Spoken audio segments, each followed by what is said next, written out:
Hello guys, this is Aditya. और अभी तक हम सीख चुके थे कि इमेजेस कैसे ऐड करते हैं और इमेजेस को लिंक कैसे बनाया जाए। तो अब हम सीखेंगे कि किसी भी इमेज का साइज़ कैसे कंट्रोल करें, कि उसकी लेंथ क्या हो, मतलब उसकी हाइट क्या हो, उसकी विड्थ क्या हो। तो उसके लिए सेम इसी इमेज टैग के अंदर ही एक या दो एट्रीब्यूट्स और होते हैं। जैसे एक एट्रीब्यूट हमने सीखा था की सोर्स, जिससे हम क्या कर सकते थे, इमेज ऐड कर सकते थे। तो ऐसे ही हम इसमें कुछ और एट्रीब्यूट्स होते हैं, जैसे हाइट का। एक होता है हाइट, जिससे हम क्या कंट्रोल कर सकते हैं, इमेज की हाइट क्या हो। और एक होता है विड्थ का, कि इमेज की विड्थ क्या हो। और इसके अंदर हम न्यूमेरिकल वैल्यूज़ लिखते हैं। जैसे कि अगर मैंने लिखा 200, तो 200 लिखने का मतलब है 200 पिक्सल्स। तो अगर मैं इधर लिखता हूँ 200 बाय 200, तो इसका मतलब है कि जो मेरी इमेज होगी वो 200 पिक्सल्स उसकी हाइट होगी और 200 पिक्सल्स उसकी विड्थ होगी। तो अभी जैसे मैं इसे चला के देखता हूँ, तो देखिए अब ये फिक्स्ड है। अब मेरी स्क्रीन के हिसाब से ये जो इसकी लेंथ है, ये जो इसकी विड्थ और हाइट है, वो एग्जैक्टली 200 पिक्सल्स ले रही है मेरी स्क्रीन पे।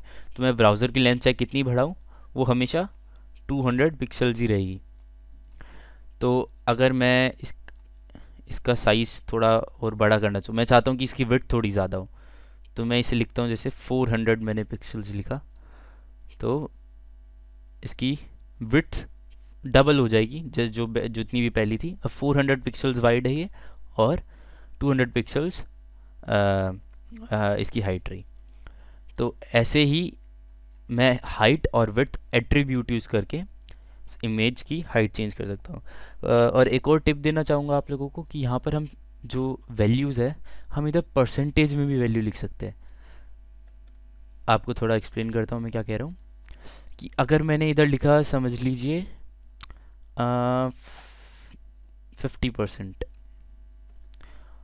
और मैंने विड्थ लिखी 100%, तो इसका मतलब ये है कि विड्थ 100% का मतलब ये है कि हमारे ब्राउज़र की जितनी भी विड्थ है, इमेज उतना 100% उसका 100% कैरी करेगी।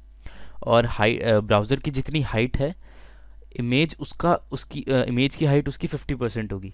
तो अभी आपको समझ में आ जाएगा मैं क्या कह रहा हूँ। तो देखिए, अब जितनी ब्राउज़र की विड्थ थी मेरी, उतनी ही चौड़ी इमेज है, क्योंकि मैंने उधर 100% लिखा था। और हाइट, अगर आप अप्रॉक्सीमेटली देखिए, तो हाइट इसकी अब कितनी है, ऑलमोस्ट ब्राउज़र की 50% ही है, क्योंकि मैंने इधर 50% लगाया आगे। तो अगर अगर मैं ब्राउज़र की हाइट चेंज करता हूँ, तो देखिए इमेज भी उसके अकॉर्डिंगली चेंज होगी, क्योंकि ब्राउज़र की हाइट चेंज हो गई। ये देखिए, देख रहे हैं? और ऐसे ही अगर मैं विड्थ चेंज करता हूँ, तो विड्थ 100% है, और जो इमेज की 100% है। तो जैसे जैसे मैं चेंज करूँगा ब्राउज़र की विड्थ, वैसे वैसे इमेज की भी विड्थ चेंज हो जाएगी। तो आप देख सकते हैं।